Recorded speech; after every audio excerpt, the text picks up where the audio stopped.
El Consell vol que totes les unitats pedagògiques dels hospitals valencians disposen de professors de secundària. Per aconseguir-ho, el pròxim curs posarà en marxa una experiència pilot amb 2 mestres especialitzats a la FE de València. Ho ha anunciat el president Alberto Fabra en una visita a una d'aquestes unitats.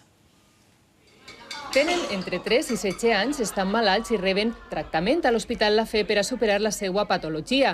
Però no per això han de frenar el seu desenvolupament escolar i personal o perdre les ganes de divertir-se i somriure.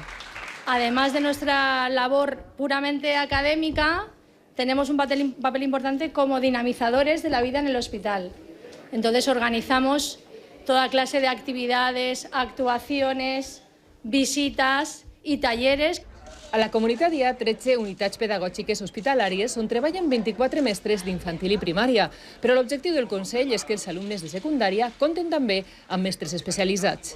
El año que viene habrán dos profesores de secundaria para distintas ramas, tanto la científico-técnica como también la lingüística social, para que puedan atender adecuadamente y dentro de sus especialidades a los alumnos de tercer y cuarto de ESO.